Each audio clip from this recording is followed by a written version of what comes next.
আপনার কাছে কত পরিমাণ অর্থ রয়েছে এটা আপনার গরিবী আনা বা বড়লোকত্বকে ইন্ডিকেট করে না।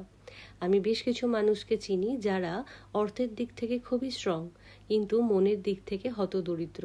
কেন কি জানেন? কারণ এদের মন জুড়ে রয়েছে ego, self over confidence and self confidence ভালো, কিন্তু কোনো কিছু লিমিটের বাইরে ভালো লাগে না।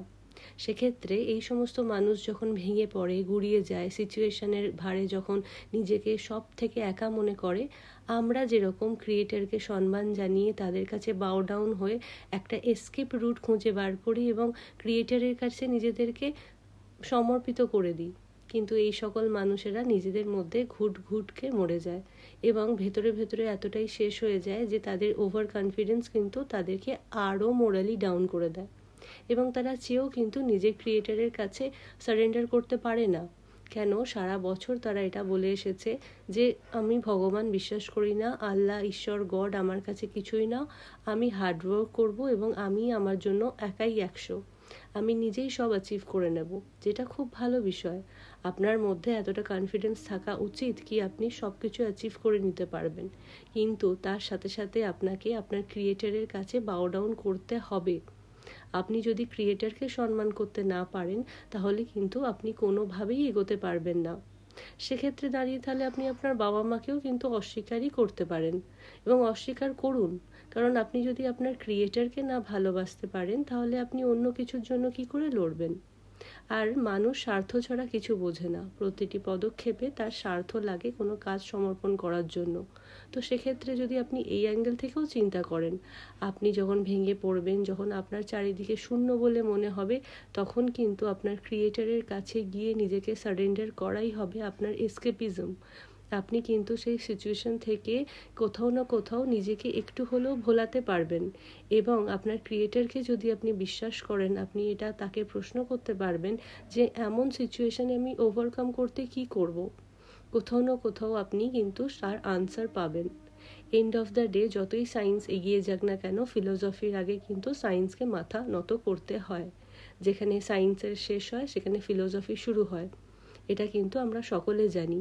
তা সত্ত্বেও আমরা নিজেদের মধ্যে ইগোর লড়াই চালিয়ে যাই যে না, আমি মানব না।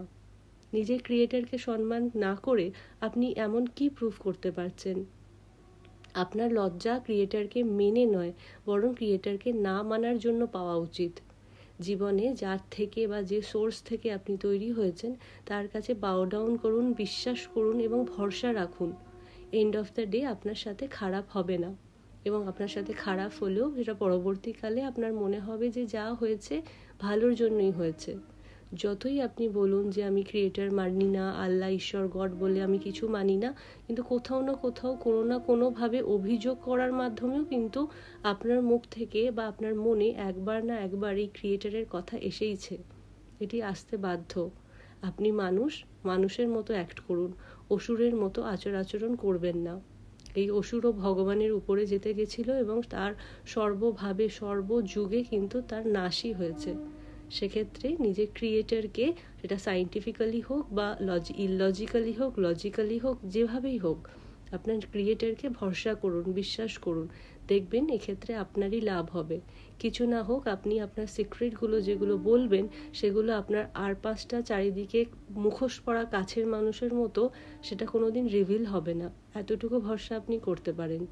নিজেদের সম্পর্ক থেকে বিট্রেড হতে আপনাদের কোনো আপত্তি নেই, তাকে সেকেন্ড টাইম বিশ্বাস করতে আপত্তি নেই, কিন্তু ক্রিয়েটারকে বিশ্বাস করতে আপনার আপত্তি আছে। নিজেকে মূর্খ প্রমাণ করা বন্ধ করুন। ক্রিয়েটারকে নিজের সম্মান জানান এবং তার থেকে সম্পূর্ণরূপে নিজেকে সমর্পণ করুন এবং বিশ্বাস করুন। বিশ্বাসে মিলায় বস্তু, তর্কে বহুদূর।